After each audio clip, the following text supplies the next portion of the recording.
Oke, doa selesai.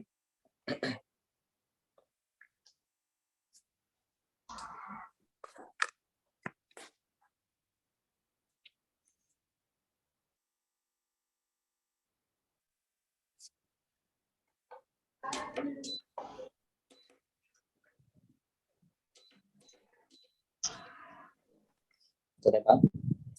Iya, Adik.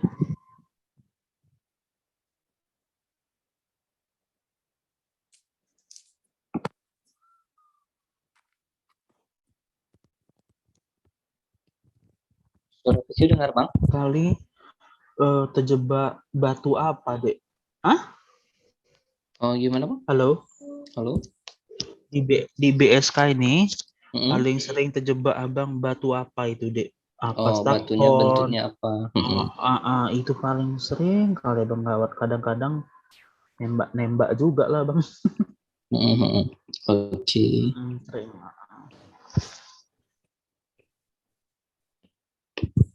Apa itu? Magnesium sulfit lah, inilah itulah, kan ada Mm-mm. banyak itu kan. Iya, Bang. Jenis-jenis batunya ya. Betul. Nah, jadi batu saluran kemih ini artinya memang terbentuk batu, ya. Saluran kemih itu kan mulai dari ginjal sampai ke uretra. Nah, ada yang disebut sebagai batu ginjal. Batu ginjal berarti batunya berada di ginjal, sering disebut nefrolithiasis. Nah, tempatnya di mana? Kalau di ginjal biasanya di kaliks atau di pelvis ginjal. Nah, jadi bagian ginjal itu kan, nah kalau gambarnya nanti Bang kayak gini. Nah, bagian ginjal itu ada bagian kaliks. Nah, yang seperti ini. Jadi di ginjal di bagian kaliks atau pelvisnya itu terbentuk batu. Batu yang paling sering di pelvis atau di kaliks ginjal adalah batu yang bentuknya seperti tanduk rusa. Nah, jadi ini dia. Batu yang bentuknya seperti tanduk rusa sering disebut sebagai batu Staghorn. Nah, batu Staghorn ini paling sering terbentuk di kaliks atau pelvis ginjal. Nah, paling sering batu dari semua jenis batu, paling sering itu adalah batu kalsium. Sekitar 70-80% itu batu kalsium. Kalsiumnya ada dua jenis, ada kalsium oksalat, ada kalsium fosfat. Artinya, di dalam tubuh si pasien terlalu banyak kalsium. Nah, dia mengkonsumsi kalsium dan terlalu banyak kalsium yang dibuang ke urin. Sehingga kalsium yang bebas tadi akan mengikat oksalat, terbentuklah kalsium, batu kalsium oksalat. Kalau kalsiumnya tadi mengikat si fosfat, maka terbentuklah batu kalsium fosfat. Kemudian yang kedua ada batu di kandung kemih, di vesika urinaria. Nah, jadi jenis batu yang pertama yang paling sering tadi adalah batu kalsium, bisa kalsium oksalat, bisa kalsium fosfat. Jenis-jenis batu yang lain ada batu asam urat, ada batu struvit, ada batu sistin. Nah, secara patofisiologinya, orang yang sering terkena batu itu kita lihat sebenarnya nggak ada seperti ISK, nggak ada yang lebih sering perempuan atau laki-laki, tapi paling sering memang terjadi pada usia yang lebih tua. Kemudian profesinya ini adalah orang yang memang sering mobilitasnya rendah. Dia misalnya supir,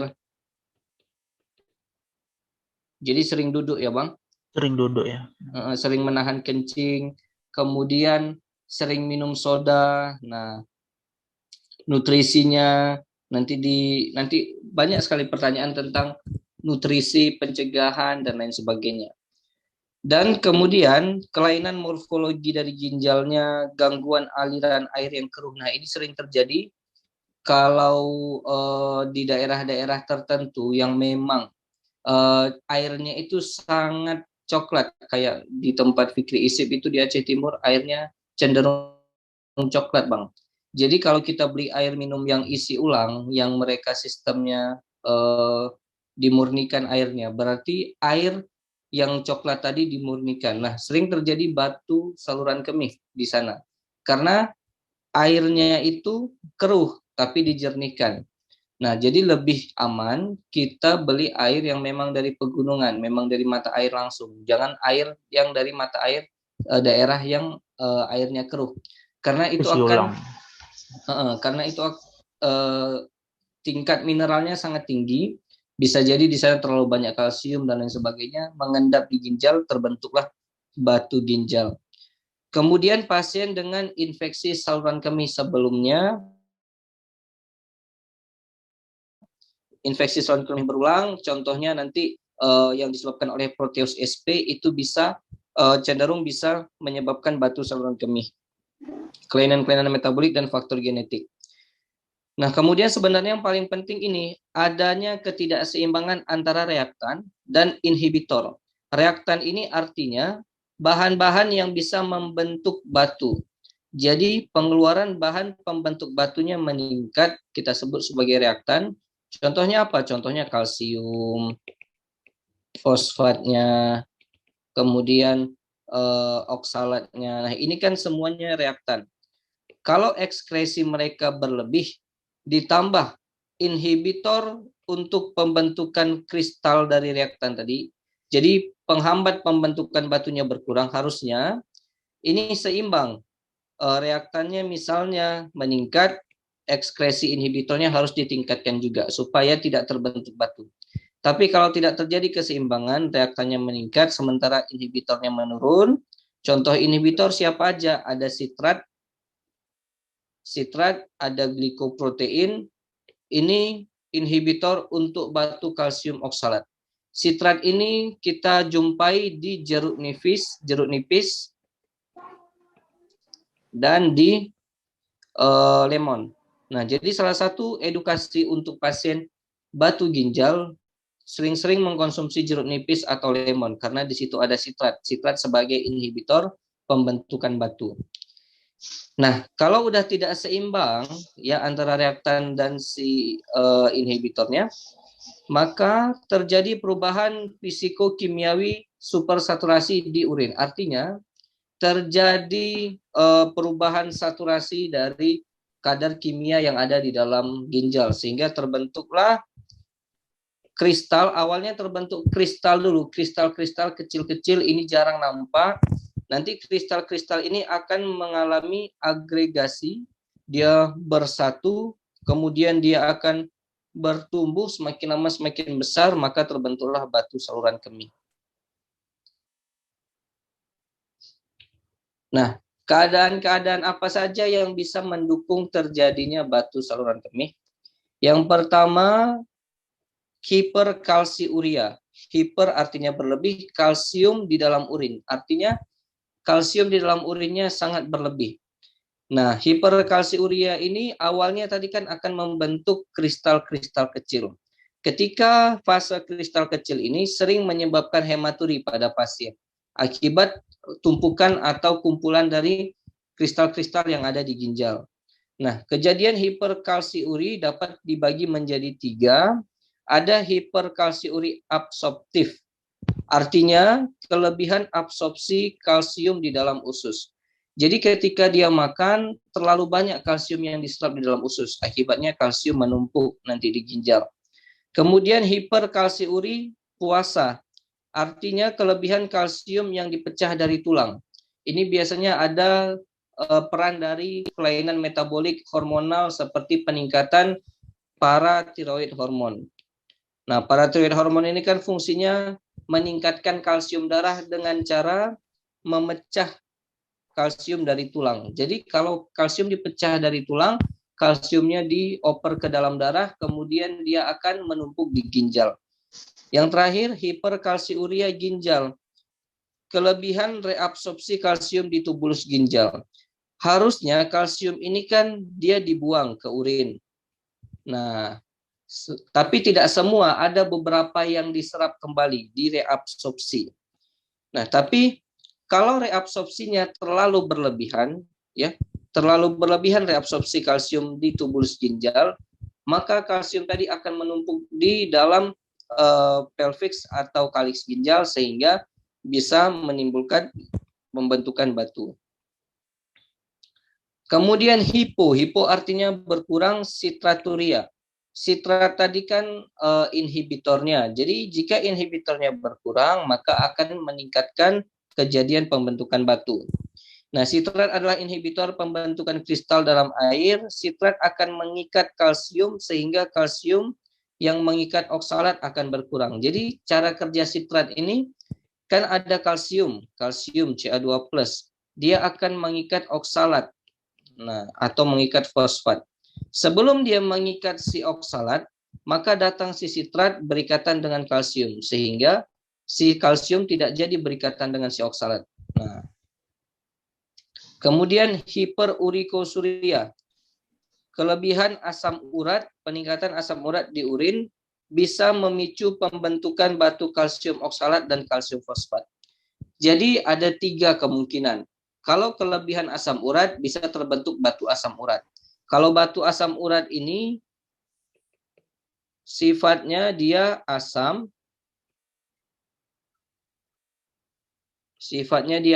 sehingga kalau kita foto tanpa kontras, foto biasa, dia tidak terlihat di foto, tidak terlihat di ronsen. Nah, jadi caranya gimana? Harus pakai kontras biasanya. Jadi BNO-IVP. Kemudian penurunan jumlah air kemih. Makanya salah satu faktor risiko terjadi batu adalah pasiennya jarang minum. Kalau pasien kekurangan minum, kekurangan cairan, maka air kemihnya juga akan mengalami penurunan. Akibatnya, masukkan cairan yang sedikit ke ginjal akan berisiko terjadi pembentukan batu. Nah, kemudian jenis cairan yang diminum. Ini sering keluar ya, Bang. Jadi kalau misalnya dia mau minum soft drink, jangan lebih. Boleh, tapi nggak boleh lebih dari 1 liter dalam 1 minggu. Artinya sebenarnya soft drink itu nggak boleh terlalu banyak. Misalnya kita minum botol kecil itu misalnya udah 500 ml. Berarti besok sebisa mungkin kita jangan minum lagi soft drink. Nah, bayangkan kalau tiap hari kita minum soft drink, akumulasi soft drink itu misalnya 1 minggu 5 liter, maka ini akan memicu terbentuknya batu saluran kemih. Kenapa? Karena soft drink ini akan menyebabkan pengasaman dengan asam fosfor sehingga dapat meningkatkan risiko batu. Begitu juga minum jus apel dan jus anggur bisa meningkatkan pembentukan batu. Jadi boleh diminum tapi tidak terlalu banyak. Minum kopi, teh dapat mengurangi risiko batu. Jadi bagus kalau kita minum kopi, teh dalam takaran yang normal ya, tidak berlebihan juga, maka akan mengurangi risiko batu. Kemudian hiperoksaluria, berarti kelebihan oksalat di dalam air kemih. Nah, harusnya ekskresi oksalat air kemih itu yang normal di bawah 45 mg per hari atau di bawah 0,5 milimol per hari. Kalau lebih dari ini, maka akan terjadi hiperoksaluria, memicu terbentuknya batu saluran kemih. Kemudian ginjal sponyosa medula. Ginjal sponyosa medula ini keadaan di mana terjadi peningkatan batu kalsium akibat adanya kelainan ductus collectivus terminal dengan daerah statis yang memacu presipitasi kristal. Jadi artinya keadaan dari ginjalnya itu menyebabkan stasis. Stasis berarti air kencingnya tertahan di situ. Nah, karena ada genangan air urin di situ, maka akan memicu presipitasi kristal, memicu terbentuknya si kristal-kristal batu. Akibatnya nanti akan terbentuk batu kalsium. Nah, jadi batu ini kan Bang, ada 3 jenis secara garis besar. Kita bagi dulu 3 jenis sebenarnya. Ada batu radio opak. Batu radio opak bentuknya putih. Jadi kalau kita foto pakai BNO tanpa kontras atau foto polos abdomen biasa, maka kita akan nampak batunya berwarna putih. Pikiran kita, oh ini batunya kalsium, batu kalsium fosfat, oksalat atau kalsium fosfat. Karena kalsium itu bentuknya warna putih. Berarti tanpa kontras ya, Dek? Tanpa kontras, Bang. Udah nampak dia. Kalau udah kontras. pakai kontras nggak masalah juga, tetap radio opak. Boleh berarti. juga, boleh. Oh, okay. Nah, batu semi radio opak berarti tidak terlalu putih. Kita bilanglah dia abu-abu. Nah, ini batu MAP, Bang. Magnesium amonium fosfat, batu MAP. Kemudian batu radiolusen, batunya warnanya hitam. Jadi kalau kita foto BNO biasa tanpa kontras atau foto pulse abdomen biasa, itu tidak akan nampak karena warnanya hitam. Nah, tidak terlihat dengan BNO, maka harus dilanjutkan dengan kalau dia bisa pakai kontras boleh. Kalau nggak bisa, lanjutkan dengan USG ginjal saluran kemih. Jadi di USG baru dia nampak. Oke.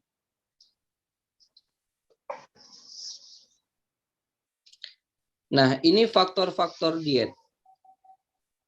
Jadi, kalau pasiennya sering menggunakan suplemen vitamin, ini akan meningkatkan penyerapan kalsium.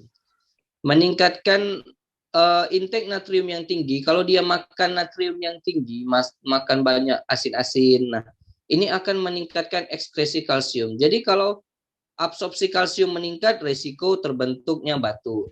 Peningkatan ekskresi kalsium juga meningkatkan resiko terbentuknya batu. Protein yang meningkat juga akan meningkatkan insiden batu. Intake kalsium yang meningkat juga akan meningkatkan insiden batu.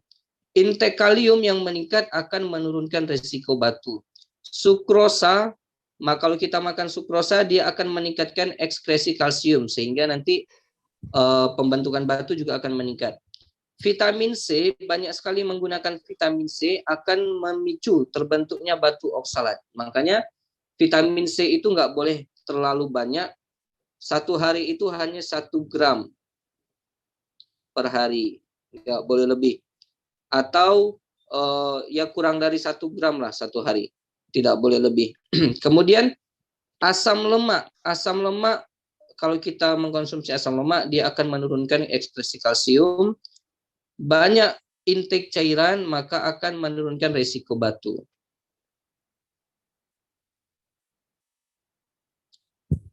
Nah, untuk batu saluran kemih, kita bagikan, Bang, ada 3 jenis batu saluran kemih berdasarkan lokasi, Bang. Yang pertama ada nefrolitiasis. Nefrolitiasis batu di ginjal. Keluhannya nyeri pinggang, nyeri ketok CVA, tapi tidak ada demam. Kalau nyeri pinggang, nyeri ketok CVA, pasiennya demam di atas sama dengan 39, maka ini kita sebut ISK yang mana? ISK yang pyelonefritis. Nah, jadi perbedaannya di demam saja. Nefrolitiasis paling sering disebabkan oleh batu Staghorn, batu tanduk rusa, batu yang berbentuk tanduk rusa. Nah, kemudian ada urolitiasis. Jadi secara umum batu saluran kemih, pasien datang dengan keluhan nyeri kolik tambah ada kencing yang berpasir. Keluhan tambahannya nyeri pinggang atau nyeri ketok CVA. Kalau nyeri pinggang, nyeri ketok CVA tidak ada demam, berarti punyanya nefrolitiasis. Kalau keluhan tambahannya nyeri kolik menjalar sampai ke skrotum atau ke paha, kemudian ada keluhan mual muntah, maka ini kita sebut uretrolitiasis, bukan ureterolitiasis atau urolitiasis. Ini batunya di ureter. Jadi kan ginjal itu dia ada saluran yang keluar dari ginjal, ini namanya ureter ya kan, Bang? Kemudian di sini ada vesika urinaria. Baru dari vesika urinaria ini ada yang keluar, saluran yang keluar lagi namanya uretra. Nah, jadi ureter itu ada 2, ada kanan, ada kiri. Nah, ureterolitiasis nama lainnya urolitiasis. Keluhannya nyerinya menjalar. Kalau udah dia bilang nyeri menjalar ke skrotum atau ke paha, kemungkinan itu uretrolitiasis.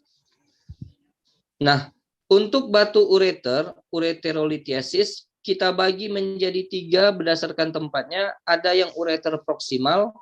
Ureter proksimal itu biasanya nyerinya menjalar sampai ke pusat karena berdasarkan dermatom. Dermatom sarafnya dia torakal 10. Jadi dipersarafi oleh torakal 10, jadi nyeri alihnya itu menjalar ke pusat. Kalau ureter media, nyerinya itu akan menjalar ke inguinal atau ke skrotum, ya. Kalau pada wanita bisa menjalar sampai ke perineal. Nah, karena dipersarafi oleh lumbal 1 dan lumbal 3 sampai lumbal 3. Kalau ureter distal, nyerinya menjalar ke ujung penis kalau pada laki-laki, kalau pada perempuan ke vulva. Nah, karena dia dipersarafi oleh persarafan sakral 2 dan sakrum 3. Nah, jadi itu dia yang ureterolithiasis. Kalau vesikulolithiasis berarti batunya dia di vesika urinaria, batunya di kandung kemih. Ciri khas dari keluhannya adalah pasiennya dia kencing, kemudian tiba-tiba BAK-nya terhenti. Pancaran buang air kecilnya itu menjadi terhenti tiba-tiba. Kemudian dia akan miring kanan, miring kiri, dia berubah posisi. Dia akan coba miring kanan, miring kiri. Ketika dia berubah posisi, maka alirannya akan mengalir kembali. Nah, ini ciri khas dari vesikolithiasis. Kalau uretrolithiasis, pasiennya lagi kencing, tiba-tiba langsung kesakitan. Pas dia kesakitan, dia akan menarik-narik ujung penisnya. Jadi kan sumbatannya itu di sini. Sumbatan untuk uretrolithiasis di sini. Jadi nggak bisa kemana-mana batunya. Dia coba tarik-tarik ujung penisnya kalau pada laki-laki. Kalau pada perempuan, dia akan menggosok-gosok vulvanya. Atau menggosok-gosok vulva. Dan terlihat aliran BAK-nya terpecah. Jadi aliran kencingnya itu bercabang dia. Kalau di vesika urinaria dia letaknya di sini. Jadi sumbatannya di muara dari uretra. Ketika dia berubah posisi, batunya akan kembali ke atas atau ke samping. Nah, jadi alirannya akan lancar kembali. Tapi kalau di uretra nggak bisa. Dia menetap di situ karena dia udah menyumbat di setengah jalan. Maka ini sangat nyeri kolik. Sama kayak di ureter. Ureter juga seperti itu. Dia tidak bisa kemana-mana, hanya di situ saja. Apalagi kalau batunya besar. Nah, pemeriksaan penunjangnya bisa pakai CT scan tanpa kontras. Ini pemeriksaan penunjang yang paling bagus, gold standar. Tapi kalau pemeriksaan penunjang awal, kita bisa sebenarnya ini sebelum USG, kita bisa pemeriksaan foto polos abdomen dulu. Foto polos abdomen. Nah, untuk foto polos abdomen kan, Bang?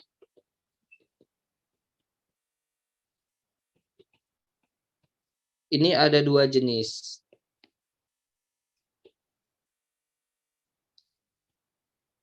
Ada BOF, ada BNO. Nah, bedanya apa? Kalau BOF ini dia tanpa persiapan. Kalau BNO dia perlu persiapan.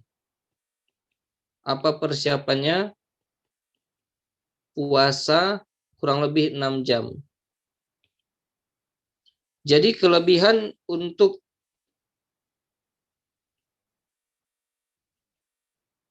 semua ada plus minusnya. Kalau BOF ini kan tanpa persiapan, jadi kalau kita perlu hasil yang cepat, dia bisa langsung dilakukan.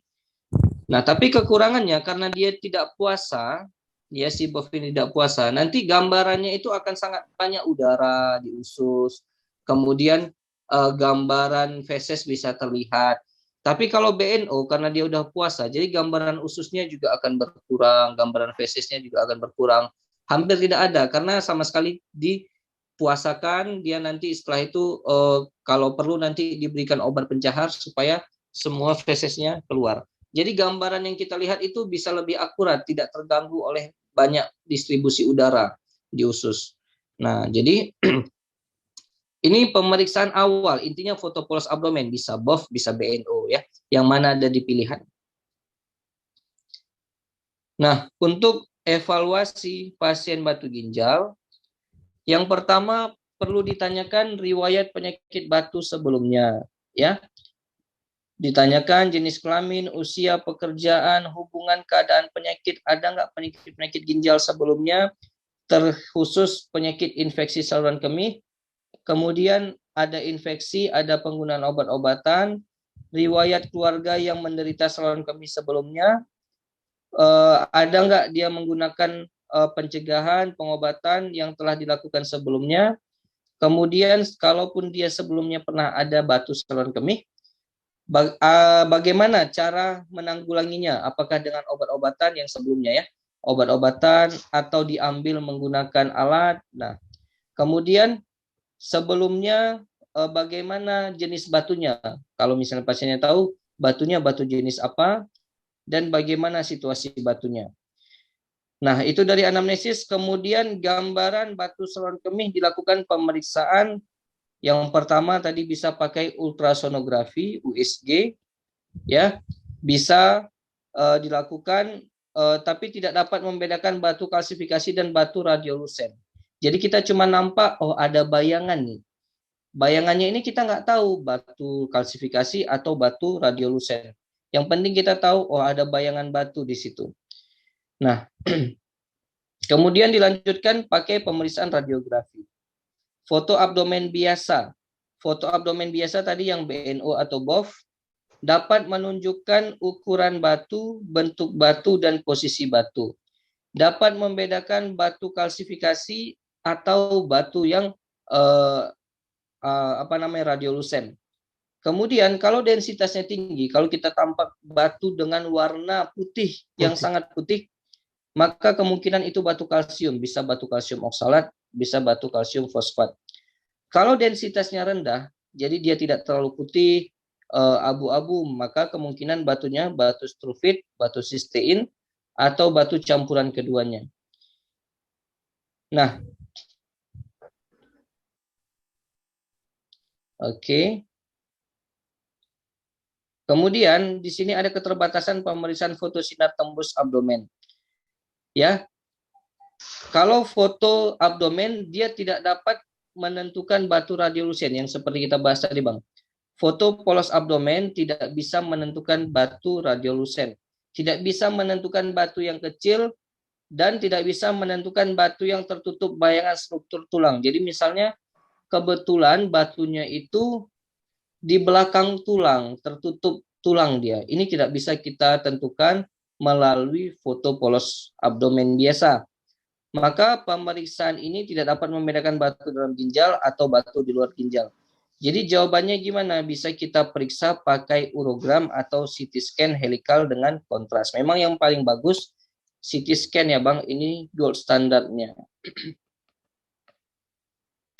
Nah, kalau urogram dia bisa menilai batu radiolusen sebagai defek. Jadi nanti cara menentukannya ada filling defect, artinya ada defek pada pengisian. Ada nampak ruang yang kosong itu berarti itu ada batu di sana.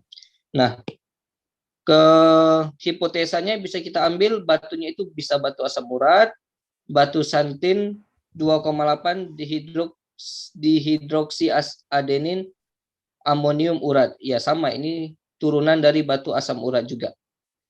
Kemudian bisa menunjukkan lokasi batu di dalam ductus atau sistem kolektifus, bisa sekalian menunjukkan kelainan anatomis. Jadi urogram ini cukup banyak kelebihannya karena bisa salah satunya bisa melihat batu asam urat dan bisa menunjukkan kelainan anatomis. Kemudian pilihan terakhir bisa digunakan CT scan helikal dengan kontras. Nah, kemudian investigasi biokimiawi. Jadi selain dari pemeriksaan radiologi, bisa juga kita periksa biokimiawi. Yang kita periksa apa? Pemeriksaan laboratorium rutin, sampelnya dari air kemih. Yang kita periksa nanti pH-nya, berat jenis air kemihnya, sedimen air kemihnya, dan menentukan hematuri, ada tidaknya leukosituri, dan ada tidaknya kristal urea.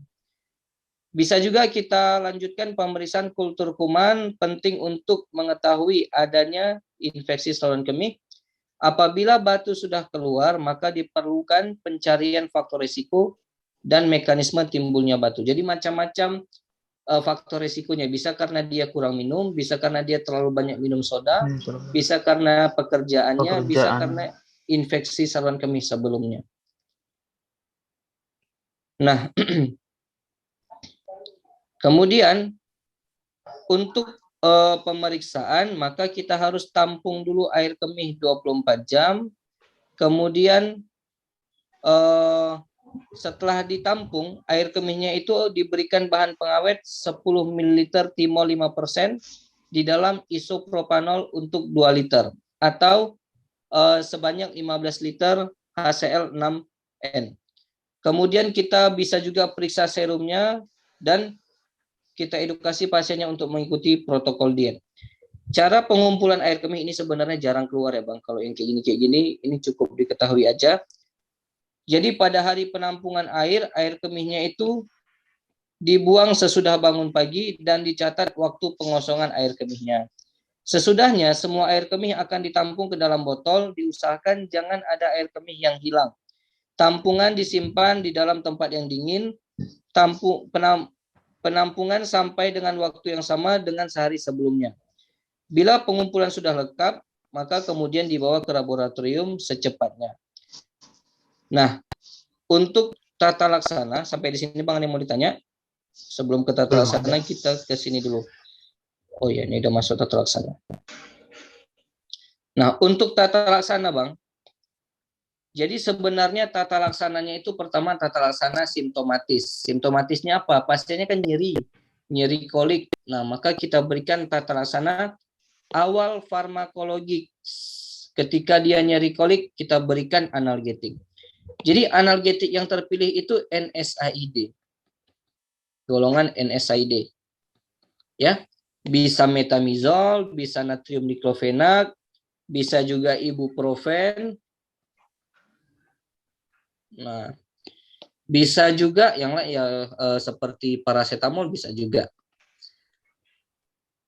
Tapi hati-hati untuk pasien dengan gangguan ginjal, artinya nanti di soal dia sebutkan ureum meningkat, kreatinin meningkat, nggak boleh kita berikan NSAID, dihindari NSAID kan, karena kan kemarin kita bahas NSAID bisa merusak ginjal, memperberat fungsi ginjal. Jadi kalau udah terganggu fungsi ginjalnya, maka hindari NSAID. Maka bisa kita berikan yang golongan steroid.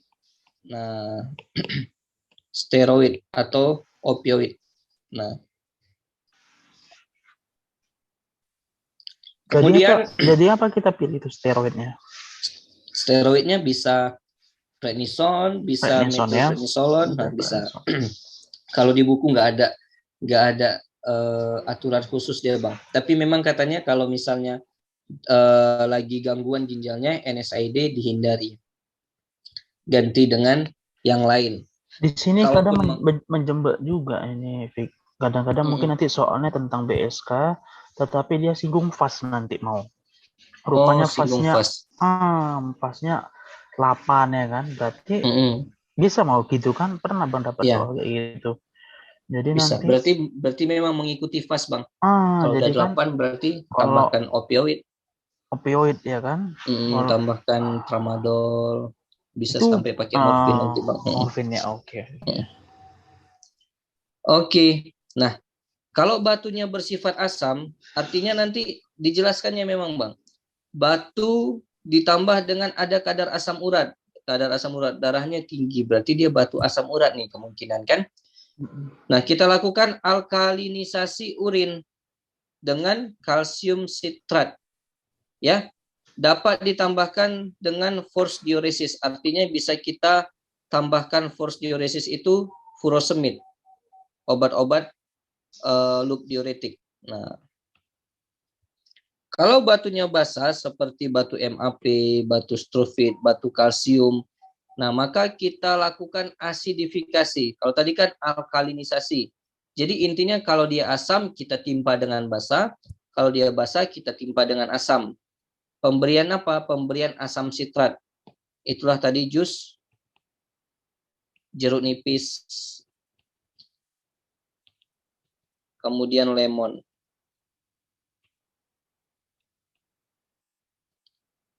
Nah, di sini pengambilan batu artinya batunya itu bisa keluar sendiri atau harus diambil. Kapan harus diambil? Batu dapat keluar spontan bila masalah akut dapat diatasi. Artinya kalau batunya kecil, tidak terlalu besar, dia bisa keluar spontan. Tapi batu tidak akan bisa keluar spontan jika ukurannya itu melebihi 6 mm, Bang. Jadi ini ingat ya Bang, ini sering keluar. Kalau batunya lebih dari 6 mm, dia tidak bisa keluar spontan. Nah, kemudian atau ada infeksi atau ada sumbatan sistem kolektifus dan keluhan pasien terhadap nyeri itu menetap atau terlalu nyeri, maka harus dikeluarkan, nggak bisa dikeluarkan spontan, harus dibantu mengeluarkannya. Caranya bagaimana? Cara mengambil batunya bisa berbagai macam cara, bisa dengan gelombang, jadi ditembak pakai gelombang, kejutan lithotrips ekstrakorporeal, bisa dipotong, ya dibedah percutaneous nephrolithotomy, atau cara-cara yang lain. Nah, pasien yang belum diketahui fungsi ginjalnya, ya, maka pemberian analgetik sebaiknya bukan NSAID. Jadi kalau misalnya kita belum tahu nih fungsi ginjalnya baik atau buruk, maka NSAID sebaiknya dihindari untuk anti nyerinya. Pada pasien yang belum diketahui fungsi ginjalnya, pemberian NSAID analgetik sebaiknya bukan NSAID. Utamanya ada riwayat tindakan untuk batu yang berulang. Ya, jadi maksudnya gini, Pak. Intinya ini nanti salah.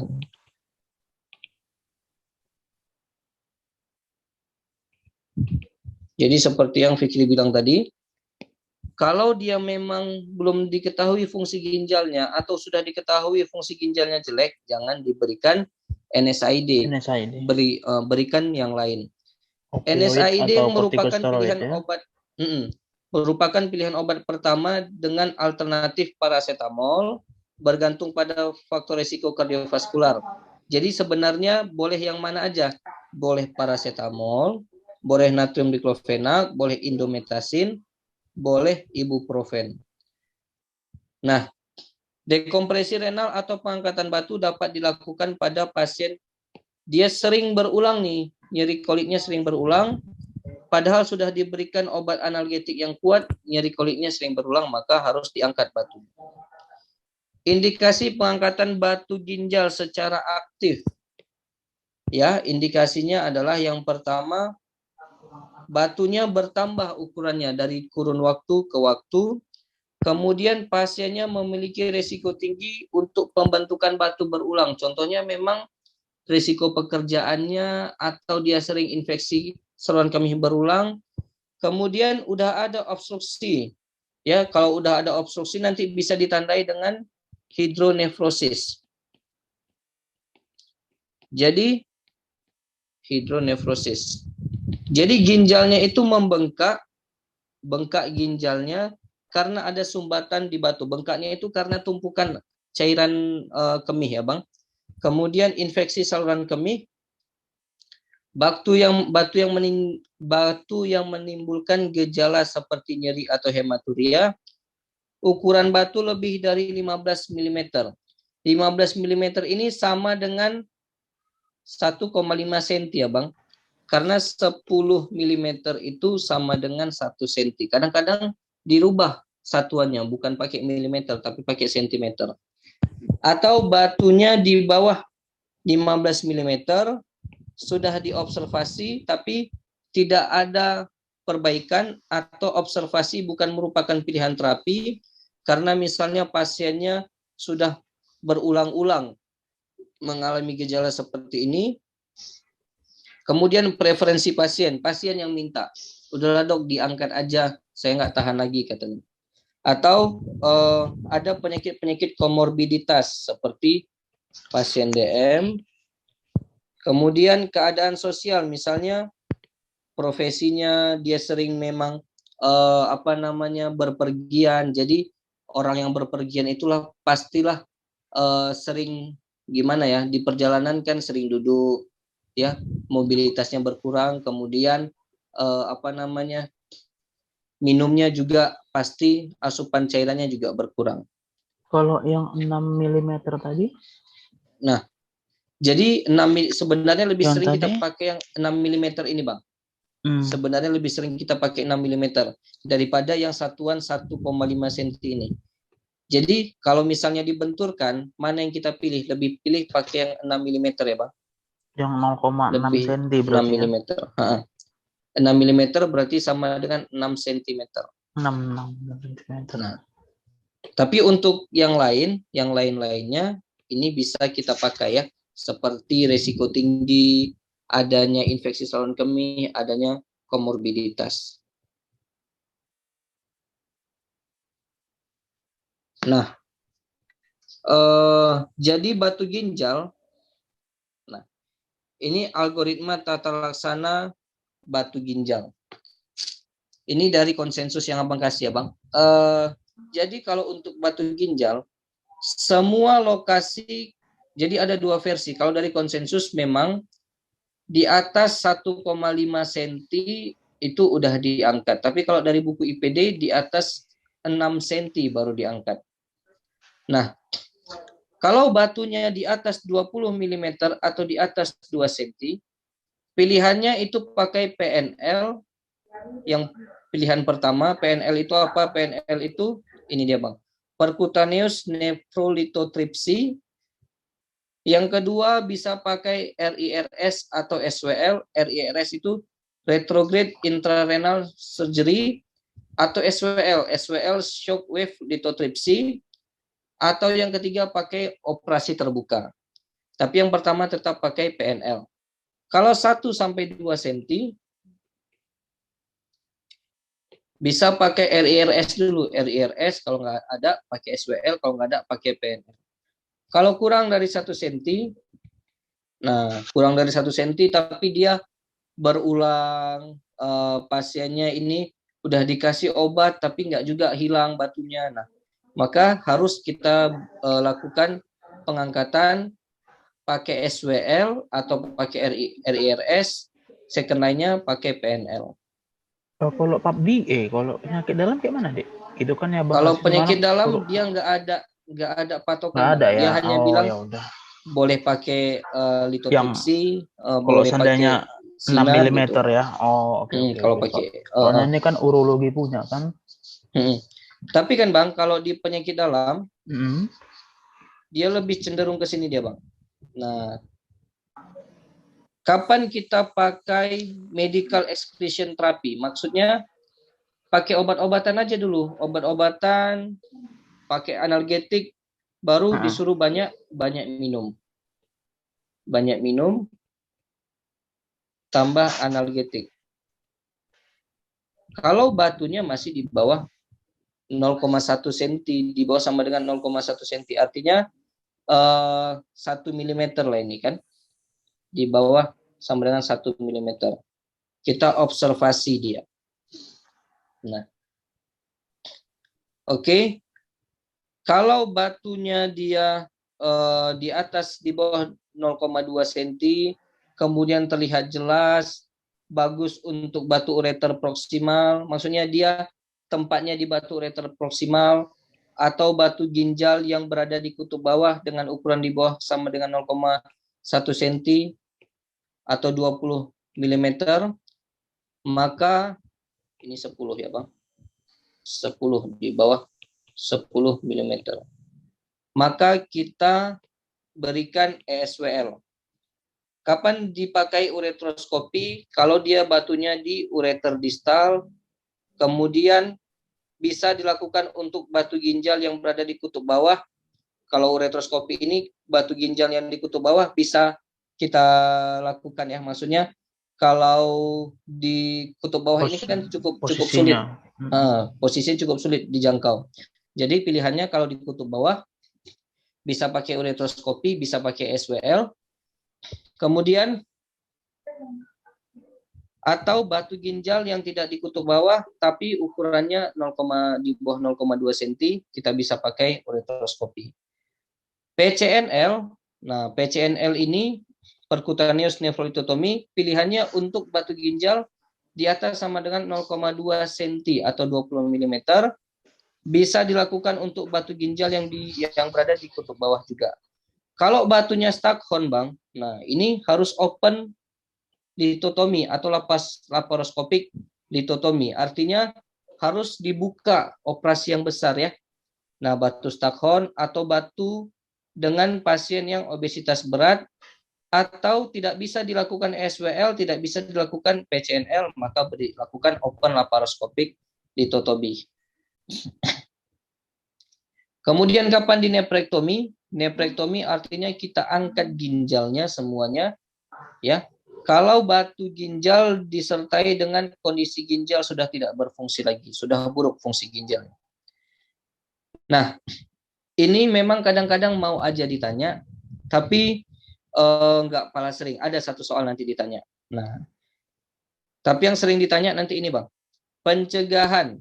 Nah, bagaimana pencegahannya? Jadi kita harus turunkan konsentrasi reaktannya, turunkan konsentrasi kalsium dan oksalat.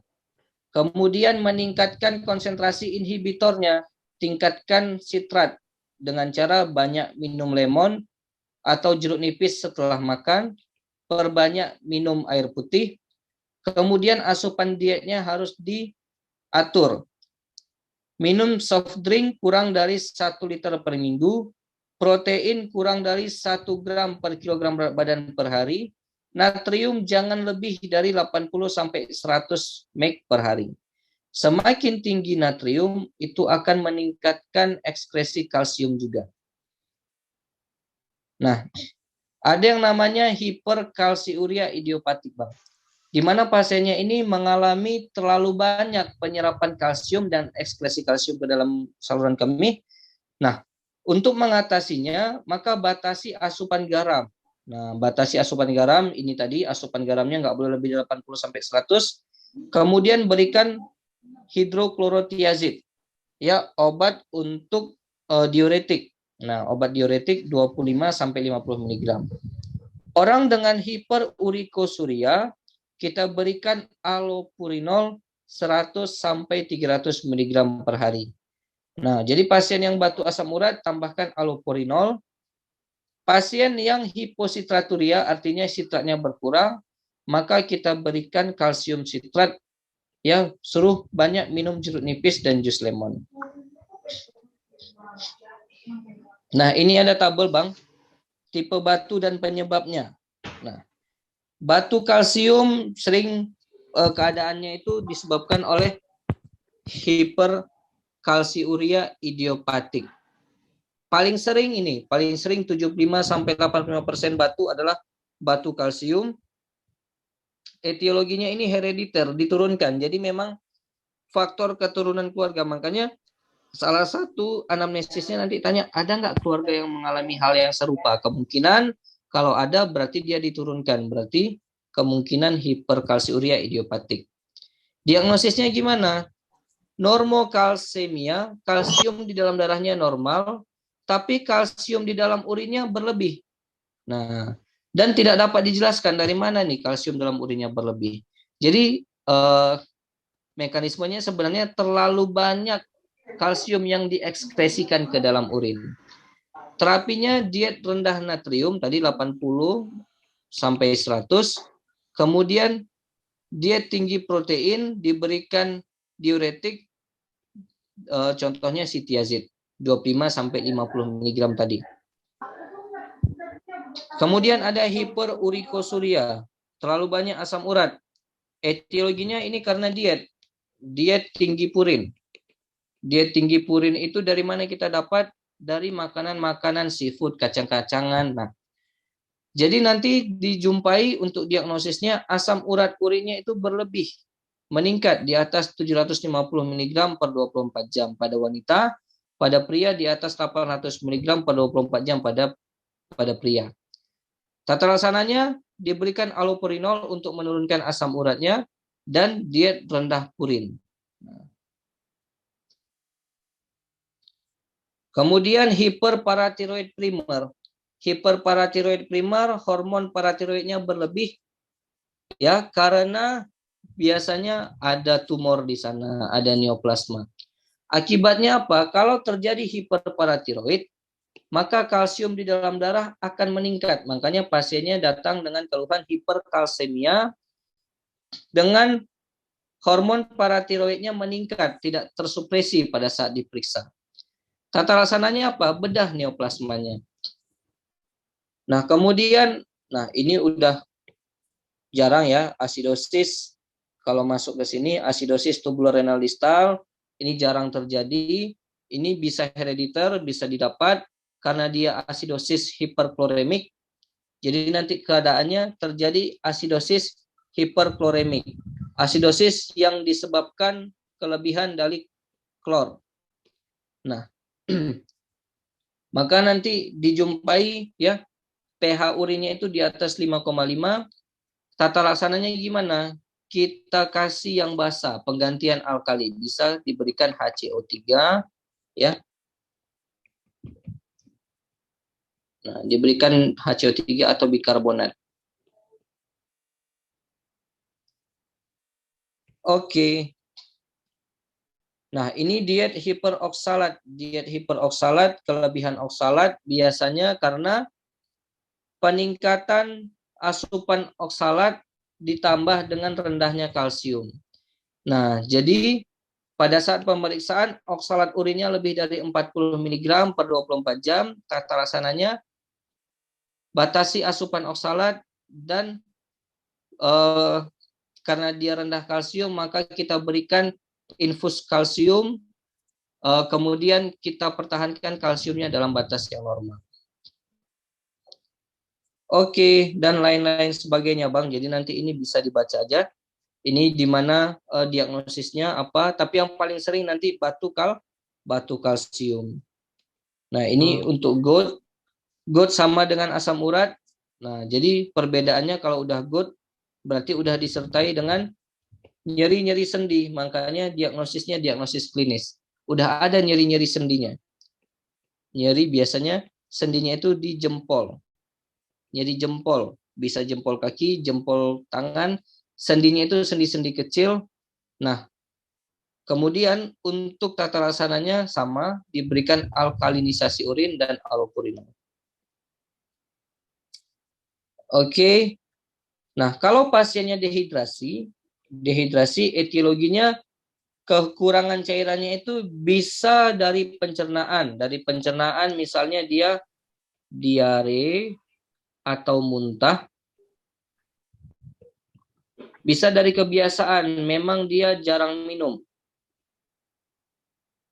Nah, maka kita harus cari kehilangan cairannya itu dari mana. Kalau dari saluran pencernaan, diare muntah, berarti kita perbaiki, berikan infus ya. Nah, jadi intinya perbaiki penyebab masukkan cairan kepada pasien. Oke. Nah, ini terapi diet untuk mencegah rekurensi pertumbuhan batu ginjal. Cairan yang dianjurkan itu cairan dengan urin outputnya di atas 2,5 liter per hari. Jadi minum air lebih dari 2,5 liter per hari. Atau ada beberapa referensi minum air 3 liter per hari. Nah, kemudian batasi asupan natrium di bawah 2.300 mg atau di bawah 100 mg per hari. Jadi kalau satuannya pakai miligram di bawah 2.300, kalau satuannya pakai mg per hari di bawah 100 mg per hari. Jadi tadi kan kalau dari buku 80 sampai 100 sampai 100. Nah. Kemudian tingkatkan konsumsi sitrat dari jeruk nipis sama lemon. Kemudian hindari minuman-minuman soda, diet protein secukupnya. Ya, yang paling Abang ingat yang penting adalah proporsi proteinnya 0,8 sampai 1 gram per kilogram berat badan per hari. Jadi sesuai dengan buku ini kan konsensus. Jadi beda-beda sedikit 0,8 sampai 1 gram, intinya di bawah 1 gram per hari. Atau kalau satuannya dia pakai oz 6 sampai 8 oz per hari atau di bawah 150 gram per hari. Oke. Kemudian hiperkalsiuria. Kalau pasien dengan hiperkalsiuria, pembatasan asupan natrium, kemudian berikan obat HCT ya kan 2 kali 25 atau 1 kali 50 mg. Kemudian kalsium di asupan kalsiumnya secukupnya sebanyak 1000 sampai 1200 mg per hari. Kalau hipositraturia, naikkan asupan sitrat pakai lemon, lime, melon, jeruk. Diet protein secukupnya, menaikkan asupan buah dan sayuran. Bisa kita berikan potasium sitrat, ya ini bentukannya suplemen sebanyak 20 mg per hari dibagi menjadi 2 sampai 3 dosis per hari. Berarti nanti kalau dibagi dua, adanya keluar dari sini, Bik. Aduh, nggak terapalah abang begini banyak lah. Yang penting-penting aja bang. Kalau yang hiperkalsiuria, abang kasih tiazid. Yang Fikri biru-biru kan ini yang penting. Kalau hipositraturia, dia sitrat. Kalau hiperurikosuria, ini kan diulang-ulang aja tadi kan bang. Hiperurikosuria dikasih allopurinol. Iya. Diulang-ulang aja dia. Kalau yang lain ini nggak kalah penting dia udah. Yang penting yang hiperkalsiuria, hipositraturia, dan itu aja bang. Nah kita coba lihat ke soal ya bang. Boleh deh. Jadi soalnya kayak gini lah kira-kira, coba abang baca. Laki-laki 48 tahun dengan riwayat DM dan hiperlipidemia datang ke unit gawat darurat dengan nyeri pinggang kanan dan nyerinya sampai pangkal paha kanan yang memberat sejak 3 jam yang lalu. Pasien tersebut didiagnosis dengan batu ginjal. Jenis batu manakah yang mungkin ditemukan pada kalsium ini? Kalau dari diagnosis tadi abang mau menjelaskan ini kan sampai ke pangkal paha, Dek. Berarti dia udah di tengah ya? Salah bang ya? Ureter, ya. Iya, ureter kan, Dek? Ureter. Ureter yang di medial, ya betul bang. Medial kan? Jadi memang kayak gini lah, Dek. Coba nanti kita satu-satu. Ini memang kalsium, oke, kalsium lah ya kan. Tadi kan kita prinsip bahwasannya kalau dia pun di USG, di apa, lebih jelas ya. Lebih jelas. Ini yang start horn ya? Ini batu paling sering ya kan bang? Paling sering, betul. Batu paling sering sekitar 75 sampai 80% itu batu kalsium. Jadi ini cuman kita lihat jenis batu yang paling sering aja, nggak ada clue yang lain. Artinya kalau nanti tidak ada clue yang lain, hanya batu saja dia bilang. Batu manakah yang paling mungkin kita pilih yang paling sering. Tapi kalau nanti disertainya kadar pH, disertai kadar kalsium, disertai kayak ini kan, di sini tabelnya. Nah, disertai ada asam urat urinnya di atas 750, di atas 800, berarti dia masuk ke batu asam urat. Nah, kalau misalnya mana lagi batu? Coba ke pilihan tadi, Dek. Pilihan tadi coba. Coba pelan-pelan kita ya. Abang agak lamban ini, Dek. Nih, kalau sistem itu apa? Nah, batu sistem ini batu jenis batu yang lain, tapi dia semi opak dia, Bang. Semi opak, berarti dia nanti nampaknya dari gambaran abu-abu ya? Yang abu-abu berarti? Nah, jadi contohnya kalau kata kuncinya sistem ini apa, Dek? Nah, jadi nanti di sini dia, Bang. Oh, di mana, Dek? Seringkali kita lihat dari gambaran. Nah, batu bukan sistem, bukan opak, radiolusen, Bang. Jadi gambaran fotonya ya? Hitam, tidak nampak dari BNO. Dia sama dengan asam urat. Nah, oke. Gitu. Tadi apa lagi pilihannya, Dek? Tadi pilihannya apa lagi, ada struvit. Struvit. Ya, sama. Dia juga batu itu dia Bang, batu yang radiolusen. Jadi yang batu radiolusen tuh asam Banyak urat, berarti ya. sulfit, ya Asam sama cysteine. asam urat, sulfit sama sistem. Asam Hmm. oksalat dia yang Asam oksalat ini sebenarnya nggak ada, kalsium oksalat yang ada Bang. kalsium. Oh, oke Hmm. oke oke. Ya sering kali Jadi bahasa. kalsium tuh Oh, ada yang oksalat, ada yang fosfat. iya dua ya, yang putih kan. Hmm. Oke Iya Bang. oke oke. Kalau yang radio opak apa tadi? Lupa Bang. Radio Radio opak, opak si kalsium ya Bang. Kalsium jika oksalat, kalsium kalsium fosfat.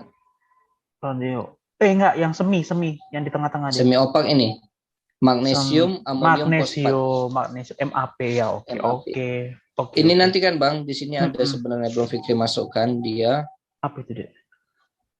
eh Charge. mana tahu keluarkan dia. Mana dia? Tuliskan aja deh. Apa itu? Oh nggak ada di sini. Maksudnya gimana? Dia batu dengan risiko pembentukan ini Bang, pembentukan batu Staghorn. Nanti Fikri Root. tambahkan ya Bang. Oh boleh. Fikri capturekan dulu. Boleh. Soalnya Fikri juga lupa ingat. Ada batu, dia nanti penyebabnya Proteus sp. Nah, bakteri Proteus sp ini sangat habis sering terinfeksi itu nanti akan memicu terbentuknya batu Staghorn. Nah, batu Proteus sp nanti Fikri tambahkan. Oke. Nah, ini sebenarnya analisisnya hanya yang tersering saja dia Bang, yang paling sering. Tapi kalau nanti ditambahkannya tidak nampak di foto ronsen dan lain-lain, berarti dia ke asam, batu asam. Ditambah dengan ada kadar asam urat, berarti dia batu asam urat. Nah, kalau seumpamanya lah dia nggak nampak di foto, tiba-tiba ada sistin, ada asam oksalat, ada asam urat, apa kita pilih? Coba. Kalau kayak gitu, nggak mungkin ya. Nanti pasti ada clue yang nyempil tuh Bang, clue yang nyempil yang membedakan batu asam urat, batu sistein, batu ini ya, batu si struvit. Ada clue tambahan dia itu Bang.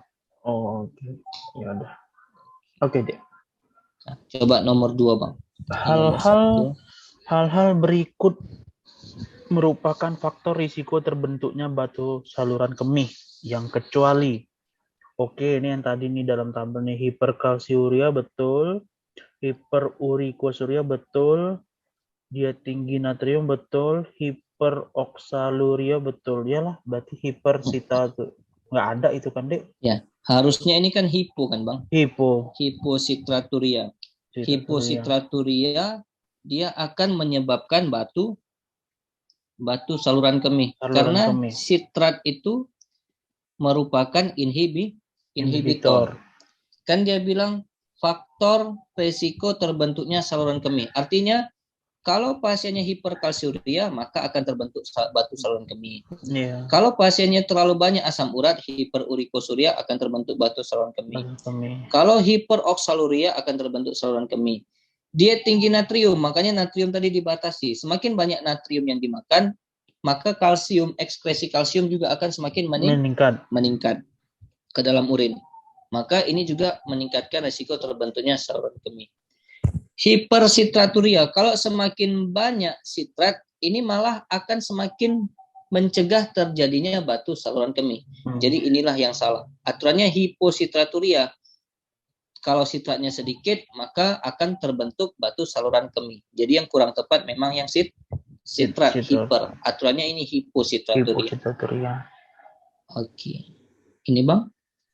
Seorang laki-laki datang ke IGD dengan keluhan nyeri pinggang kanan sejak 3 jam yang lalu. Nyeri dirasakan dengan intensitas naik turun yang tidak terkait dengan aktivitas. Pada PEMPIS didapatkan suhu bagus, tekanan darah bagus, nadinya agak cepat, pemeriksaan labnya HB bagus, leukosit bagus, trombosit bagus, ureum 25, kreatinin agak naik, hasil urin lengkap, protein positif 2, leukositnya tinggi ya. Terdapat kristal oksalat cukup banyak. Pemeriksaan penunjang awal apakah yang dianjurkan untuk pasien ini?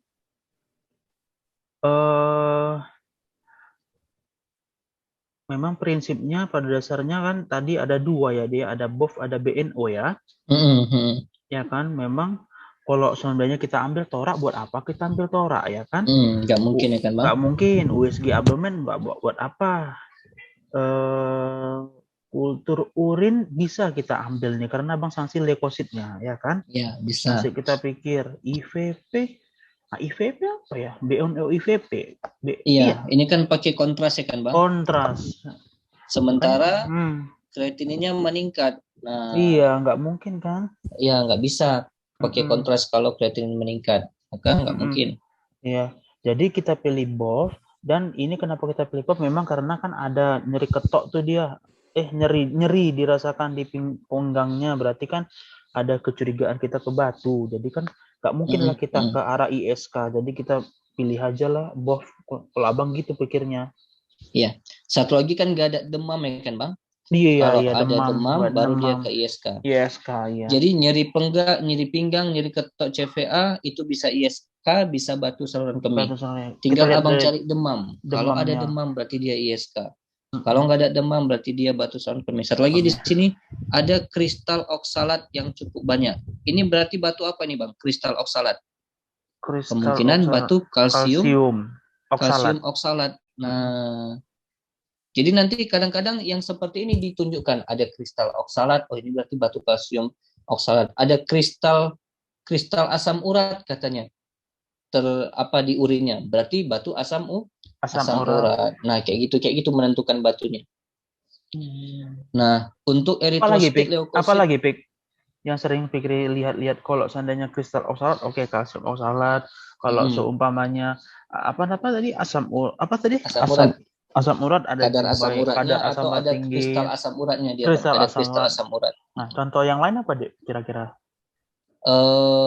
Yang sering kalau untuk batu Staghorn itu biasanya batu MAP Bang. Oh, itu tanduk rusa bukan? Batu Staghorn itu MAP ya Dek? Biasanya sering terjadi pada batu MAP. Oke. Iya Dek. Ada batu lagi Dek? MAP. Nah, ada nanti Fikri ingat-ingat lagi ya Bang. Nanti Fikri catatkan lagi. Kayak gini yang sering nih Dek. Abang sering, berarti Abang udah tahu kata-kata kuncinya. Iya, kalau kristal berarti dia kalsiumnya. Kalau seandainya ada masalah asam urat, berarti batu asam urat. Kalau seandainya sering batu MAP. Dan Staghorn dia MAP. Oh, oke. Oke, siap. Oke Bang, sip. Iya Dek, sip Dek. Jadi karena satu lagi yang dia tanya di sini penunjang awal. Artinya awal yang simple tanpa persiapan langsung bisa dilakukan, ya kan? Bisa dilakukan juga di mana aja. Berarti penunjang awalnya pakai BOF. Ini yang tadi yang tanpa persiapan kan? Iya. Satu lagi BNO bisa, cuman harus persiapan 6 jam. Oke. Nah, ini Bang, nomor berapa? Nomor 3. Seorang pria 40 tahun karena datang dengan keluhan nyeri pinggangnya, datang ke dokter untuk berobat dari hasil pemeriksaan didiagnosa dengan batu ginjal dengan ukuran udah 7, disertai dilatasi hebat pada pelvisnya, nyeri yang hebat. Bagaimana penanganan pasien? Sebentar ya. Kalau seandainya dibiarkan saja tidak mungkin. Terapi simptomatik nggak mungkin. Pasien disuruh minum banyak nggak mungkin karena sudah 7 nih, udah agak gede ya. Diberikan diuretik hidroklorazid ini apa ya, Dek? Bentar dulu. Sebetulnya memang ISWL yang jawabannya ini. Tapi bentar ya, yang C apa ya? Yang C ini obat ya? Kalau furosemid obat. Ya? Obat HCT ya? HCT. Oh, HCT. Bentar ya. Kalau tadi HCT kita udah belajar di mana dia tuh, Bang? Dia kan harusnya kalau seumpamanya HCT dia masih ini udah besar deh, ya kan? Udah 7, nggak bisa dikasih HCT juga, Bang rasa. Betul. Ya kan? HCT dikasih kalau di bawah 6 ya? Bukan? Ya, di bawah 6 dan batunya batu kalsium oksalat. Iya, nah di bawah 6 dan batu kalsium oksalat. Oke. Jadi batu kalsium oksalat itu caranya kita kasih diuretik sama banyak minum. Banyak minum. Diuretik HCT. Udah gitu dia nih kan nyeri kali nih. Hebat kali tuh katanya, dilatasi hebat. Dan udah 7 di atas 6 mm. Sorry, Bang, kalau 6 mm berarti dia ini ya. Sorry, apa tadi tuh? Fikri salah tulis di sini. Apa kalau 6 mm berarti bukan 6 cm, 60 mm baru 6 cm. Gimana? Ini di sini. Makanya tadi kurang sinkron dia. Catatan di sini. Ini kan jadi mereka memang soalnya pakai buku kan. Iya. Di sini patokannya 6 mm.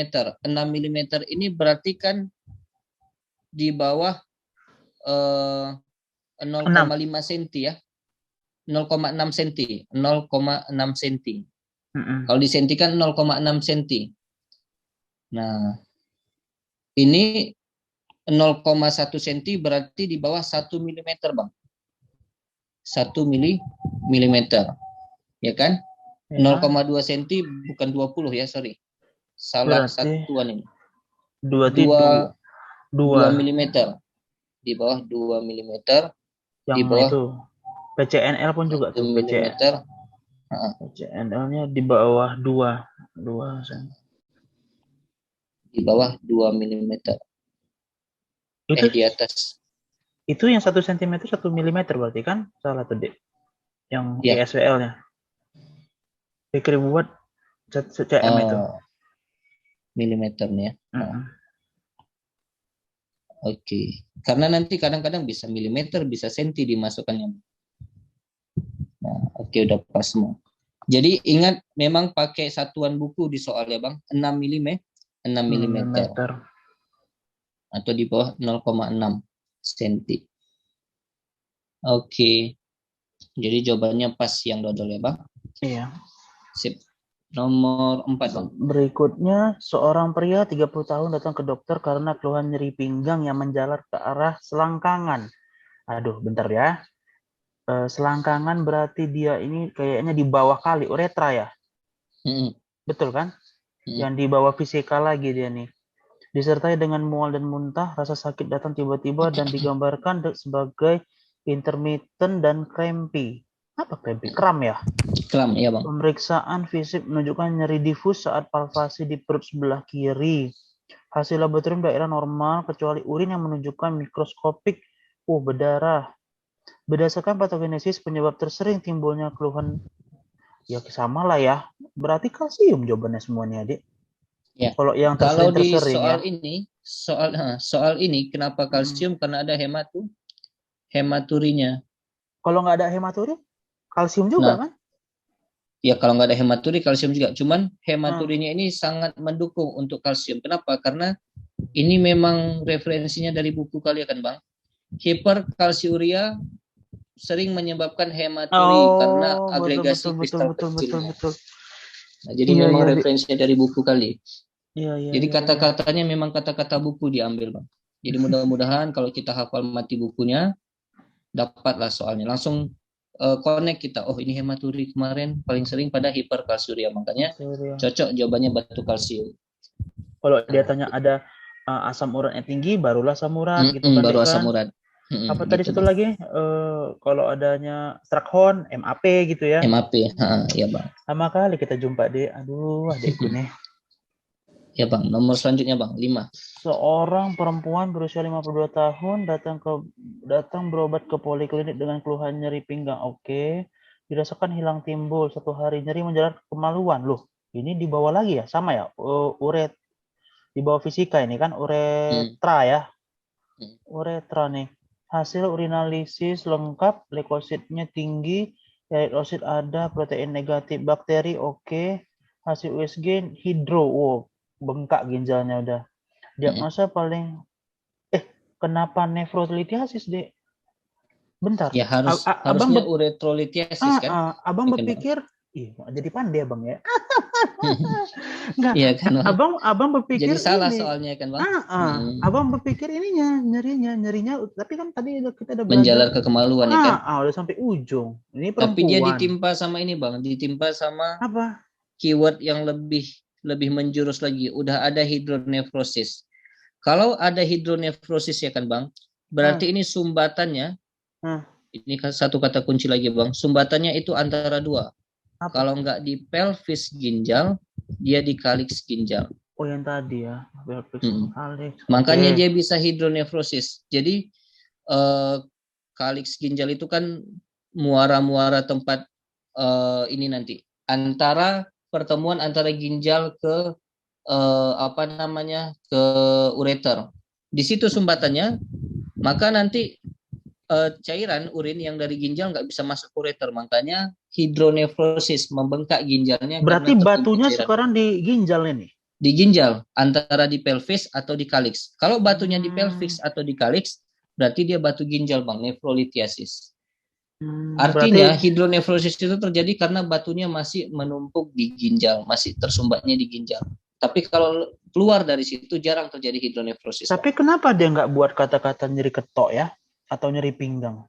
Iya, minim. Oke, pinggang ini ada pinggang nggak ketoknya. Nggak, dia buatnya jadi jahat kali ketoknya soalnya ada, ya. Kayak gitulah kan. Kalau ada jadi kata kuncinya hanya di hidronefrosisnya Bang. Kalau ada uretra, abang jawab uretra nih. Uretra itu. Iya, karena menjalar ya Bang. Menjalar ke kemaluan. Oh, berarti karena hidronefrosis itu ya, Dek ya? Karena hidronefrosisnya Bang. Syukurnya nggak ada uretra. Kalau ada uretra kita udah abang pilih uretra kayak gini lah, jahat kali soalnya kan. Kalau itu Dek, ada nggak khas glue? Oh, oke, ini kemarin ya, pielo, oke. Nggak mungkin lah sinusitis. Glomerulonefritis. Ini kan yang kemarin kan? Oke, masalah ISK lah ya, kan masalah uropati. Glomerulonefritis kita belum masuk memang Bang, nanti pertemuan selanjutnya mungkin. Glomerulonefritis itu ciri khasnya dia hematuri, gross hematuri, ada hipertensinya, ada riwayat sebelumnya dia infeksi nyeri tenggorok, infeksi streptokokal. Jadi memang seringnya itu dia penyebabnya karena banyak kali itu. Ya, nanti itu nanti sekalian Bang, glomerulonefritis, sindrom nefrotik. Itu ada ininya Bang, ada konsensusnya Bang. Nanti coba abang cari Adik, nanti abang lihat dulu. Oke Bang. Ini berikutnya, seorang pasien laki-laki usia 58 tahun datang dikonsulkan dari bedah urologi dengan diagnosa batu ureter dextra. Ureter yang bawah nih kan? Ureter enggak ya? Yang di atas Bang. Di atas vesika ya? Oke. Iya. Salah. Di atas vesika. Mana dia tadi? Oke. Saat diperiksa kondisi pasien bagus, stabilitasnya bagus, nadi bagus, nafas bagus. Tempun nggak demam deh, berarti nggak ISK ini. Pemeriksaan laboratorium didapati HB bagus, leukosit bagus, platelet bagus, kreatinin pun bagus. Udah ada dia. Batu asam urat deh. Dia nanya apa? Oh, kayak gini jahat kali kan. Awak udah tahu jawabannya kan. Tapi dia nanya beda. Hasil organisasi oke, pH bagus, protein erit, masalah leukosit ada sedikit. Udah ada rupanya. Batu asam urat. Berikut yang bukan merupakan upaya pencegahan timbulnya batu saluran kencing. Ini yang tadi Fikri bilang, abang belum hafal kalian ya. Apul allopurinol betul, setuju abang. Minum banyak air betul. Diet rendah sodium soda kan, betul. Sodium natrium Bang. Garam ya. Garam betul juga, karena kan semakin meningkat pembentuk asam garam, maka makin banyak batu terbentuk. Oke, betul. Setuju abang. Betul. Suplementasi kan oke betul, berarti itulah ya. Memang kita nggak ada, kalau dari buku dari yang kita bahas memang nggak ada dibahas harus pH-nya berapa. Tapi bagaimana mempertahankan pH. Abang dibilang sama dokter-dokter inilah yang buat soal gini kan ada juga supervisor kami yang buat soal gini. Dia jarang buat nanya yang bukan yang kecuali jarang di kolegium itu. Oh iya, ini jadi soal dari mana Bang? Ini kan Vicky ambil yang abang kirim. Iya, enggak, ini maksudnya soal mana? Enggak tahu Bang, ini kan dari kumpulan-kumpulan juga. Tapi maksudnya jarang dia buat soal yang bukan atau yang kecuali. Jarang. Lebih yang ini, yang mana yang paling tepat ya Bang? Yang tepat biasanya gitu. Ini kan Bang, Biasanya target pH urin kurang dari 5,5. Harusnya lebih dari 5,5 dia Bang. Kalau kita lihat di sini. Minimal pH lebih dari 5,5. Karena pH kalau semakin asam pH urin, semakin terbentuklah batu-batunya itu, batu asam urat. Apalagi dia kan asam urat kan.